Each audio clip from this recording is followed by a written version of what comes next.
Hello friends, Manya's Kannada vlog ಚಾನಲ್ಗೆ ನಿಮ್ಮೆಲ್ಲರಿಗೂ ಸ್ವಾಗತ. ನಾನು ಈ ವ್ಲಾಗನ್ನು ಶುಕ್ರವಾರ ದಿನವೇ ಸ್ಟಾರ್ಟ್ ಮಾಡಿದೆ, ಬಟ್ ನನಗೆ ಇದನ್ನು ಕಂಟಿನ್ಯೂ ಮಾಡಿ ಅಪ್ಲೋಡ್ ಮಾಡೋಕ್ಕಾಗಿರಲಿಲ್ಲ. ಹಾಗಾಗಿ ಇವತ್ತಿನ ದಿನ ಅಪ್ಲೋಡ್ ಮಾಡ್ತಾಯಿದ್ದೀನಿ. ಮನೆ ಹತ್ರ ಈ ರೀತಿ ವರ್ಕ್ ನಡೀತಾ ಇರೋದರಿಂದ ನನಗೆ ಸ್ವಲ್ಪ ವ್ಲಾಗನ್ನು ಶೂಟ್ ಮಾಡೋದಕ್ಕೂ ಕೂಡ ಸ್ವಲ್ಪ ಡಿಸ್ಟರ್ಬ್ ಆಗ್ತಾಯಿತ್ತು. ತುಂಬ ಸೌಂಡ್ ಕೂಡ ಇತ್ತು ಅದರದ್ದು, ಹಾಗಾಗಿ ಶೂಟ್ ಮಾಡೋಕ್ಕೂ ಕೂಡ ಆಗಿಲ್ಲ. ಹಾಗಾಗಿ ಒಂದು 2-3 ದಿನದನ್ನು ಸೇರಿಸಿ ನಾನು ಈ ವ್ಲಾಗನ್ನು ಕಂಟಿನ್ಯೂ ಮಾಡ್ತಾಯಿದ್ದೀನಿ. ನೋಡ್ತಾ ಇರ್ಬೋದು ನೀವು, ಅಲ್ಲಿ ವರ್ಕ್ ಮಾಡ್ತಾ ಇದ್ದಾರೆ. ಅಲ್ಲಿ ಮಣ್ಣೆಲ್ಲ ತೆಗೆದ್ಬಿಟ್ಟು ಕೆಳಗಡೆ ಏನೋ ಪೈಪ್ ಹಾಕಿದ್ದಾರೆ. ಇವಾಗ ಮತ್ತೆ ಅದನ್ನು ಮುಚ್ತಾ ಇದ್ದಾರೆ. ಇವಾಗ ಅವರು ವರ್ಕ್ ಮಾಡ್ತಾ ಇರೋ ಜಾಗದಲ್ಲಿ ನಾಗರ ಹಾವು ತುಂಬ ಇದೆ. ಒಂದು 2-3 ಅಂತೂ ಖಂಡಿತವಾಗೂ ಇದೆ, ಆಗಾಗ ಕಾಣಿಸ್ಕೊಳ್ಳುತ್ತೆ ಅಲ್ಲಿ.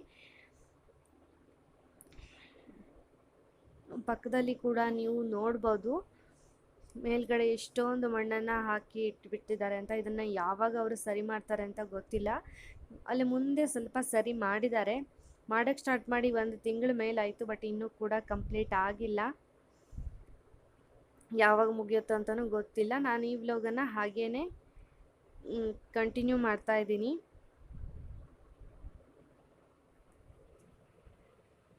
ನಾನು ಮನೆ ಒಳಗಡೆಯಿಂದ ನಿಮಗೆ ತೋರಿಸ್ತಾ ಇದ್ದೀನಿ, ನಮ್ಮನೆ ರೂಮಿಂದ. ಓಕೆ ಫ್ರೆಂಡ್ಸ್, ಇವತ್ತು ಶುಕ್ರವಾರ, ಇವತ್ತು ವಿಡಿಯೋ ಅಪ್ಲೋಡ್ ಮಾಡಬೇಕಾಗಿತ್ತು, ಬಟ್ ನನಗೆ ಸ್ವಲ್ಪ ಬ್ಯುಸಿ ಇರೋದ್ರಿಂದ ನನಗೆ ಯಾವುದೇ ವಿಡಿಯೋ ಶೂಟ್ ಮಾಡೋಕ್ಕಾಗಿಲ್ಲ. ಇವತ್ತು ಬೆಳಗ್ಗೆನೇ ವ್ಲಾಗ್ ಸ್ಟಾರ್ಟ್ ಮಾಡಿದೆ, ನೋಡೋಣ ಏನೇನಾಗುತ್ತೆ ಅಂತ. ಆದರೆ ಇವತ್ತು ಸಂಜೆನೇ ಇದನ್ನು ಅಪ್ಲೋಡ್ ಮಾಡ್ತೀನಿ, ಇಲ್ಲ ಅಂದರೆ ನಾಳೆ ಅಪ್ಲೋಡ್ ಮಾಡ್ತೀನಿ. ಹಾಗೆ ನಾನು ಈ ಸಲ ನನ್ನ ಬರ್ತಡೆಗೆ ಸೀರೆಗೆ ತೊಗೊಂಡೆ. ಆ್ಯಕ್ಚುಲಿ ಅದರಲ್ಲಿ ಇಷ್ಟೆಲ್ಲ ಇರಲಿಲ್ಲ, ತುಂಬ ತಗೋಬೇಕು ಅಂತ ಅಂದ್ಕೊಂಡು ತುಂಬ ಕನ್ಫ್ಯೂಸ್ ಆಗಿ ಆಮೇಲೆ ಲೀಸ್ಟಲ್ಲೇ ಇಲ್ಲದೆ ಇರೋ ಸೀರೆನ ತೊಗೊಂಡಿದ್ದೀನಿ. ಅದನ್ನು ಕೂಡ ನಿಮ್ಮ ಜೊತೆ ಶೇರ್ ಮಾಡ್ತೀನಿ. ಸೀರೆ ತುಂಬ ಚೆನ್ನಾಗಿದೆ, ಬಟ್ ನನಗೆ ಬಾರ್ಡರ್ ಸೀರೆ ತೊಗೋಬೇಕು ಅಂತ ಆಸೆ ಇತ್ತು. ಬಟ್ ನಮ್ಮ ಮನೆಯವರು ಫ್ಯಾನ್ಸಿ ಸೀರೆ ಅಂತ ಅವರೇ ಸೆಲೆಕ್ಟ್ ಮಾಡಿದ್ದಾರೆ. ನಿಮ್ಮ ಜೊತೆನೂ ಶೇರ್ ಮಾಡ್ತೀನಿ, ಹೇಗಿದೆ ಅಂತ ನನಗೆ ಕಮೆಂಟ್ ಮಾಡಿ ತಿಳಿಸಿ. ಓಕೆ, ಆ್ಯಕ್ಚುಲಿ ನಾನು ಡ್ರೆಸ್ ತೊಗೋಬೇಕು ಅಂದ್ಕೊಂಡೆ, ಆಮೇಲೆ ಹೇರ್ ಸ್ಟ್ರೈಟ್ನರ್ ತೊಗೋಬೇಕು ಅಂದ್ಕೊಂಡೆ, ಆಮೇಲೆ ಸ್ಟೋವ್ ತೊಗೋಬೇಕು ಅಂದ್ಕೊಂಡೆ, ಆಮೇಲೆ ಯಾವುದೂ ಈ ಲಾಸ್ಟ್ ಮೂಮೆಂಟಲ್ಲಿ ಸೀರೆ ತೊಗೊಂಡು ಬಂದೆ. ಓಕೆ, ಸೀರೆನೂ ಕೂಡ ನಿಮ್ಮ ಜೊತೆ ಶೇರ್ ಮಾಡ್ತೀನಿ, ಹೋಗಿ ನೋಡ್ಕೊಂಡು ಬನ್ನಿ. ಇದು ಬಂದುಬಿಟ್ಟು ಬ್ಲೌಸ್ ಪೀಸ್ ಗ್ರೀನ್ ಕಲರ್ನಲ್ಲಿ ಇದೆ. ಇದಕ್ಕೆ ಸೀರೆಯಲ್ಲಿ ಯಾವ ರೀತಿ ಬಾರ್ಡ್ರ್ ಕೊಟ್ಟಿದ್ದಾರೋ ಅದೇ ಬಾರ್ಡ್ರನ್ನ ಸ್ಲೀವ್ಸ್ಗೋಸ್ಕರ ಕೊಟ್ಟಿದ್ದಾರೆ, ಬಾರ್ಡ್ರನ್ನು ಕೂಡ. ಹಾಗೆ ಇದಕ್ಕೆ ವರ್ಕ್ ಮಾಡೇ ಕೊಟ್ಟಿದ್ದಾರೆ ಅವರು. ಬ್ಯಾಕ್ ಸೈಡ್ ಕೂಡ ಬೋಟ್ ನೆಕ್ ಮಾಡೋ ಥರ, ಹಾಗೆ ಫ್ರಂಟ್ ಸೈಡ್ ಕೂಡ ಬೋಟ್ ನೆಕ್ ಮಾಡೋ ಥರ ಅವರು ಅದಕ್ಕೆ ಡಿಸೈನನ್ನು ಕೂಡ ಮಾಡೇ ಕೊಟ್ಟಿದ್ದಾರೆ. ಗೋಲ್ಡ್ ಕಲರ್ನಲ್ಲಿ ಕಾಣಿಸ್ತಾ ಇರ್ಬೋದಲ್ವ, ತುಂಬ ಚೆನ್ನಾಗಿದೆ. ಇದು ಬ್ಲೌಸ್ ಪೀಸ್ ಗ್ರೀನ್ ಕಲರ್ನಲ್ಲಿದೆ. ನೆಕ್ಸ್ಟ್ ಇವಾಗ ನಾನು ನಿಮಗೆ ಸೀರೆ ಯಾವ ರೀತಿ ಇದೆ ಅಂತ ತೋರಿಸ್ತಾ ಇದ್ದೀನಿ, ನೋಡ್ತಾ ಇರ್ಬೋದು. ಇದು ಬಂದುಬಿಟ್ಟು ಪಲ್ಲುಗೆ ಈ ರೀತಿ ಪಲ್ಲು ಅಂತ ಬೇರೆ ಥರ ಗೊತ್ತಾಗೋ ಥರ ಏನಿಲ್ಲ. ಸೀರೆ ಯಾವ ರೀತಿ ಇದೆಯೋ ಅದೇ ಥರ ಇದೆ, ಬಟ್ ಕೆಳಗಡೆ ಈ ರೀತಿ ಕುಚ್ಚು ಅವರೇ ಕೊಟ್ಟಿದ್ದಾರೆ.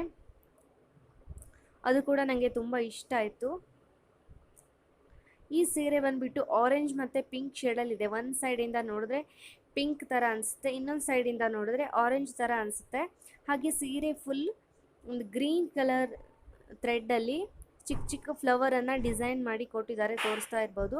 ಇಲ್ಲಿ ನೆರಿಗೆ ಬರುವಲ್ಲಿ ಈ ರೀತಿ ಮೇಲ್ಗಡೆ ಸ್ವಲ್ಪ ಪ್ಲೇನ್ ಇದೆ, ಉಳಿದೆಲ್ಲ ಕಡೆ ಇಡೀ ಸೀರೆ ಗ್ರ್ಯಾಂಡಾಗಿ ಫ್ಲವರ್ ಡಿಸೈನನ್ನು ಕೊಟ್ಟಿದ್ದಾರೆ. ಇಲ್ಲಿ ಮಾತ್ರ ಕೆಳಗಡೆ ಅಷ್ಟೇ ಡಿಸೈನ್ ಇದೆ, ಮೇಲ್ಗಡೆ ಪ್ಲೇನ್ ಇದೆ, ನೋಡ್ತಾ ಇರ್ಬೋದು ನೀವು.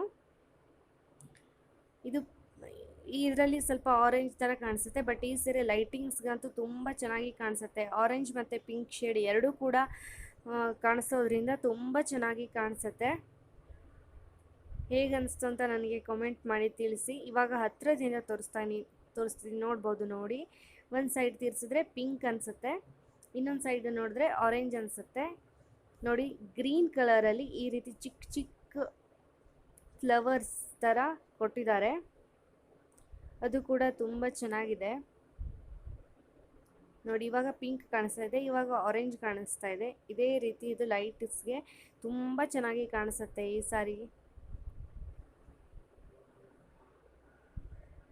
ಸಾರಿ ಹೇಗಿದೆ ಅಂತ ನನಗೆ ಕಮೆಂಟ್ ಮಾಡಿ ತಿಳಿಸಿ. ನಿಮಗೆ ಇಷ್ಟ ಆಯ್ತಾ ಅಂತ ಕೂಡ ನನಗೆ ಹೇಳಿ. ಇದು ಬಂದುಬಿಟ್ಟು ಬಾರ್ಡ್ರು, ಇಡೀ ಸೀರೆಗೆ ಇದೇ ರೀತಿ ಬಾರ್ಡ್ರ್ ಕೊಟ್ಟಿದ್ದಾರೆ.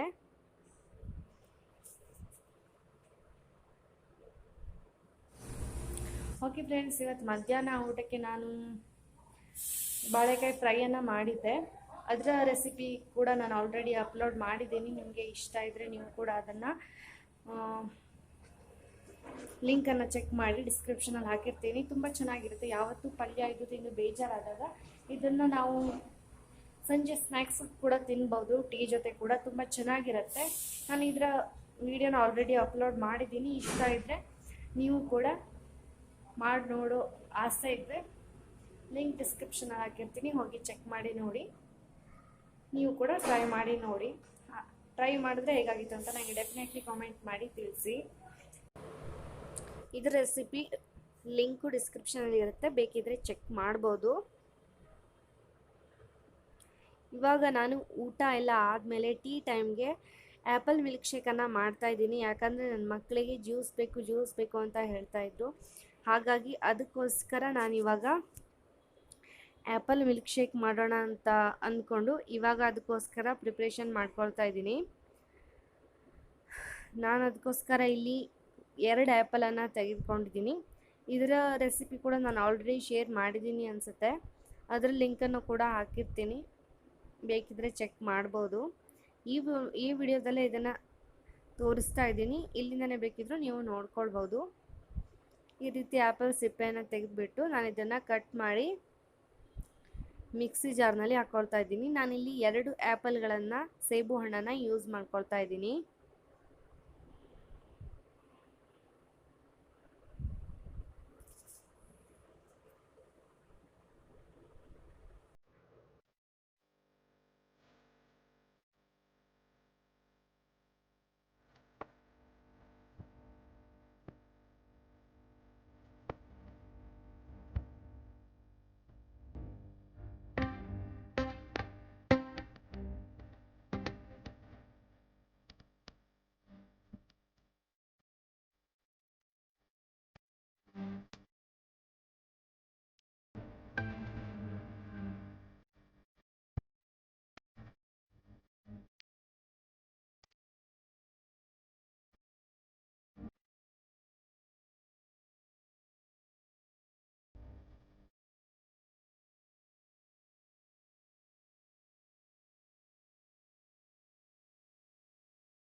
ಇವಾಗ ಇದಕ್ಕೆ ನಾನು ಐಸ್ ಕೂಡ ಆ್ಯಡ್ ಮಾಡಿದ್ದೀನಿ. ಹಾಗೆ 1.5 ಕಪ್ನಷ್ಟು ಹಾಲನ್ನು ಕೂಡ ಆ್ಯಡ್ ಮಾಡಿದ್ದೀನಿ. ನಾನು ಮುಂಚೆನೇ ಆ್ಯಪಲ್ ಮತ್ತು ಸಕ್ಕರೆ ಸ್ವಲ್ಪ ನೀರು ಹಾಕ್ಬಿಟ್ಟು ರುಬ್ಕೊಂಡು ಅದಕ್ಕೆ ನಂತರ ಈ ರೀತಿ ಹಾಲನ್ನು ಆ್ಯಡ್ ಮಾಡಿದ್ದೀನಿ.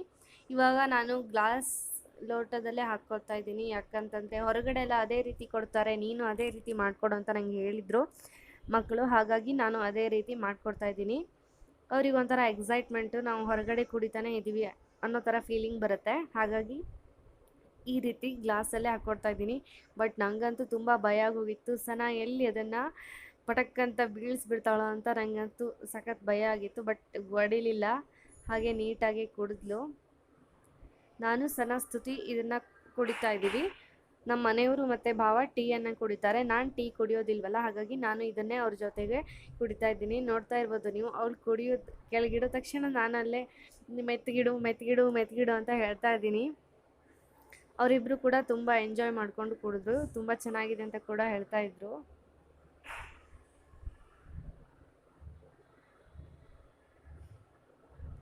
ಓಕೆ, ಈ ವ್ಲಾಗನ್ನು ನಾನು ಮತ್ತೆ ನೆಕ್ಸ್ಟ್ ಡೇ ಮಾರ್ನಿಂಗ್ ಕಂಟಿನ್ಯೂ ಮಾಡಿದೆ. ಇವಾಗ ನಾನು ಬ್ರೇಕ್ಫಾಸ್ಟ್ಗೆ ಇಡ್ಲಿ ಮಾಡ್ತಾಯಿದ್ದೀನಿ, ರವಾ ಇಡ್ಲಿ. ಮಾಮೂಲಿ ನಾನು ಉಪ್ಪಿಟ್ಟಿಗೆ ಈ ರೀತಿ ಬನ್ಸಿ ರವೆನೇ ಯೂಸ್ ಮಾಡೋದು, ಬನ್ಸಿ ರವೆನೇ. ಹಾಗಾಗಿ ಅದೇ ರವೆ ಇತ್ತು, ಅದನ್ನೇ ಚೆನ್ನಾಗಿ ಹುರಿದ್ಬಿಟ್ಟು ಒಂದ್ಸಲ ಹುರಿದೆ ಕೂಡ ಮಾಡ್ಬೋದು. ನಾನು ಹುರಿದು ಹಾಕಿದೆ. ಹುರಿದು ಅದಕ್ಕೆ 1 ಕಪ್ನಷ್ಟು ಮೊಸರನ್ನ ಹಾಕಿ ಒಂದು 15 ನಿಮಿಷ ಮಿಕ್ಸ್ ಮಾಡಿ ಇಟ್ಟೆ. ಆಮೇಲೆ ಅದಕ್ಕೆ ಒಂದು ಒಗ್ಗರಣೆ ಹಾಕಿಬಿಟ್ಟು ಇವಾಗ ಸ್ವಲ್ಪ ನೀರು ಹಾಕಿಬಿಟ್ಟು ಕನ್ಸಿಸ್ಟೆನ್ಸಿನ ಅಡ್ಜಸ್ಟ್ ಮಾಡಿದ್ದೀನಿ. ಹಾಗೆ ರುಚಿಗೆ ತಕ್ಕಷ್ಟು ಉಪ್ಪನ್ನು ಕೂಡ ಹಾಕಿ ಇವಾಗ ನಾನು ಇದನ್ನು ಬೇಯಿಸ್ಕೊಳ್ತೀನಿ, ಇಡ್ಲಿ ಮಾಡ್ಕೊಳ್ತೀನಿ. ನೋಡ್ತಾ ಇರ್ಬೋದು ನೀವು, ಹಿಟ್ಟು ಈ ಹದಕ್ಕಿದೆ. ತುಂಬ ಬೇಗ ಆಗುತ್ತೆ. ನನ್ನ ಮಗಳಿಗೂ ಕೂಡ ಇಡ್ಲಿ ಬೇಕು ಅಂತ ಅಂದ್ಲು ದಿಢೀರಂತ, ಹಾಗಾಗಿ ಈ ರೀತಿ ಮಾಡ್ತಾ ಇದ್ದೀನಿ. ಓಕೆ, ಇವಾಗ ಇದನ್ನು ಬೇಯಿಸ್ಕೊಳ್ತೀನಿ. ಮತ್ತು ಇದನ್ನು ನಾನು ಇಡ್ಲಿ ಚಿಕ್ಕದಾಗಿ ಮಾಡೋದಿಲ್ಲ, ಇದೇ ರೀತಿ ಡೈರೆಕ್ಟಾಗಿ ಇಟ್ಬಿಡ್ತೀನಿ. ತಟ್ಟೆ ಇಡ್ಲಿ ಥರ ಆಗುತ್ತೆ. ಇದನ್ನೇ ಕಟ್ ಮಾಡಿಬಿಟ್ಟು ಕೊಡ್ತೀನಿ ಅಷ್ಟೇ. ಇದಾದಮೇಲೆ ತೋರಿಸ್ತೀನಿ ನಿಮಗೆ. ಅದರಲ್ಲಿ ನೀರು ಹಾಕಿ ಸ್ವಲ್ಪ ಒಂದು ಸ್ಟ್ಯಾಂಡ್ ಇಟ್ಟು ಈ ರೀತಿ ಇದನ್ನು ಡೈರೆಕ್ಟಾಗಿ ಇಟ್ಟು ಮಾಡ್ತಾ ಇದ್ದೀನಿ. ಓಕೆ ಫ್ರೆಂಡ್ಸ್, ಇವಾಗ ಇದನ್ನು ಒಂದು 15ರಿಂದ 20 ನಿಮಿಷ ನಾನು ಚೆನ್ನಾಗಿ ಕುಕ್ಕರ್ನಲ್ಲಿ ಬೇಯಿಸ್ಕೊಂಡಿದ್ದೀನಿ, ವಿಸಿಲ್ ಹಾಕ್ದೇನೆ. ಚೆನ್ನಾಗಿ ಪರ್ಫೆಕ್ಟಾಗಿ ಬೆಂದಿದೆ. ಇದು ಕೂಲ್ ಆಗಲಿ, ಅಷ್ಟರೊಳಗೆ ನಾನು ಇದಕ್ಕೆ ಚಟ್ನಿ ಮಾಡಿಬಿಡ್ತೀನಿ. ನೋಡಿ ಇಡ್ಲಿ ಎಷ್ಟು ಪರ್ಫೆಕ್ಟಾಗಿ ಬಂದಿದೆ. ಇದನ್ನು ನನ್ನ ಮಗಳು ದಬಕ್ಕಂತ ಬಿಸಾಕ್ಬಿಟ್ಲು, ಹಾಗಾಗಿ ಸ್ವಲ್ಪ ಕ್ರ್ಯಾಕ್ ಆಗಿರೋ ಥರ ಕಾಣಿಸ್ತಾ ಇದೆ. ಸಖತ್ತಾಗಿ ಬಂದಿದೆ. ನಿಮಗೆ ಕಟ್ ಮಾಡಿ ಕೂಡ ತೋರಿಸ್ತೀನಿ.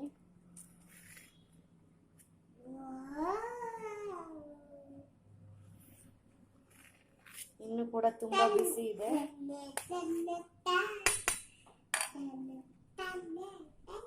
ನೋಡ್ತಾ ಇರ್ಬೋದು ಎಷ್ಟು ಸಾಫ್ಟ್ ಆಗಿ ಚೆನ್ನಾಗಿ ಬಂದಿದೆ.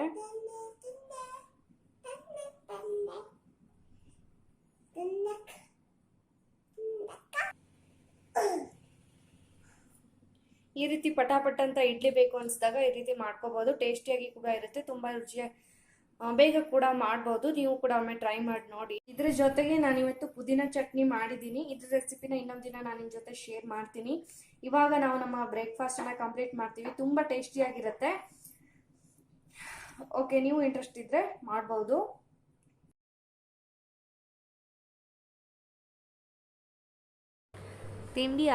ತಿಂಡಿ ಎಲ್ಲ ಆದಮೇಲೆ ನಾವು ಇವತ್ತು ಮಧ್ಯಾಹ್ನ ಇಲ್ಲೇ ನಮ್ಮ ಲೇಔಟಲ್ಲಿರೋ ದೇವಸ್ಥಾನದಲ್ಲಿ ಹೋಮ ಎಲ್ಲ ಇತ್ತು. ಅದಕ್ಕೋಸ್ಕರ ನಾವು ರೆಡಿ ಆಗಿಬಿಟ್ಟು ಹೋಗ್ತಾ ಇದ್ದೀವಿ. ಸ್ತುತಿ, ಸನ, ಸಮೃದ್ಧಿ ಕೂಡ ರೆಡಿಯಾಗಿದ್ದಾರೆ. ಹಾಗೆ ನನ್ನ ಫ್ರೆಂಡ್ ಕೂಡ ರೆಡಿಯಾಗಿ ನಾವು ಅಷ್ಟು ಜನ ಕೂಡ ಹೋಗ್ತಾ ಇದ್ದೀವಿ. ಇಲ್ಲೇ ಪಕ್ಕದಲ್ಲೇ ಇರೋದ್ರಿಂದ ನಾವು ಹೋಗ್ಬೇಕಿದ್ರೆ ಸ್ವಲ್ಪ ಲೇಟ್ ಆಗೋಗಿತ್ತು. ನೋಡ್ತಾ ಇರ್ಬೋದು ನೀವು, ಅವ್ರು 3 ಜನ ಕೂಡ ಹೋಗ್ತಾ ಇದ್ದಾರೆ.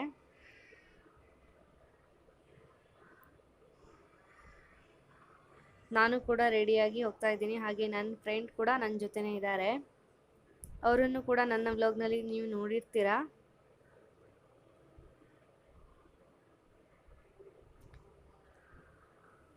ಇವಾಗ ಹೋಮ ಎಲ್ಲ ಮುಗಿದಿದೆ. ಆಲ್ಮೋಸ್ಟ್ ಎಲ್ಲ ಜನನೂ ಹೋಗಿದ್ದಾರೆ. ನಾವು ಹೋಗೋಕ್ಕೆ ಸ್ವಲ್ಪ ಲೇಟೇ ಆಯಿತು. ಆ್ಯಕ್ಚುಲಿ 12:15 ಅಂತ ಅಂದ್ಕೊಂಡಿದ್ವಿ, ಬಟ್ ಬೇಗನೆ ಮುಗಿದೋಗಿತ್ತು. ಆಮೇಲೆ ನಾವು ಹೋಗಿ ಪ್ರಸಾದ ಎಲ್ಲ ತೆಗೆದುಕೊಂಡು ಸ್ವಲ್ಪ ಹೊತ್ತು ಅಲ್ಲೇ ಕೂತ್ಕೊಂಡು ಬಂದ್ವಿ.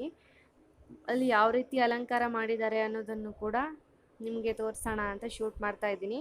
ಹಿಂದೊಮ್ಮೆ ಚೌತಿ ದಿನ ಕೂಡ ಅಲ್ಲಿ ಯಾವ ರೀತಿ ವೀಳ್ಯದಲ್ಲಿ ಅಲಂಕಾರ ಮಾಡಿದ್ರು ಅನ್ನೋದನ್ನು ನನ್ನ ವ್ಲಾಗ್ನಲ್ಲಿ ತೋರಿಸಿದ್ದೆ. ಓಕೆ, ಇವಾಗ ನಾವು ಅಲ್ಲಿಂದ ವಾಪಸ್ ಮನೆಗೆ ಬಂದ್ವಿ.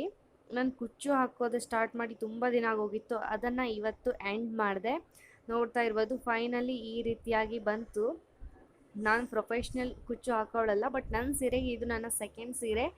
ಹಾಗಾಗಿ ಓಕೆ, ಪರವಾಗಿಲ್ಲ ಅಂತ ಅನಿಸ್ತು ನನಗೆ.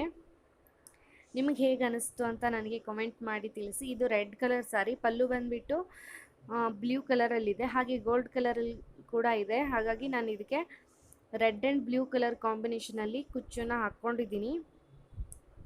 ಚೆನ್ನಾಗಿದೆಯಾ ಏನು ಅಂತ ನನಗೆ ಕಮೆಂಟ್ ಮಾಡಿ ತಿಳಿಸಿ. ಓಕೆ ಫ್ರೆಂಡ್ಸ್, ಇಷ್ಟೇ ಆಗಿತ್ತು ನನ್ನ ಇವತ್ತಿನ ವ್ಲಾಗ್. ನನ್ನ ಈ ವಿಡಿಯೋ ಇಷ್ಟ ಆದರೆ ಪ್ಲೀಸ್ ಈ ವಿಡಿಯೋನ ಲೈಕ್ ಮಾಡಿ.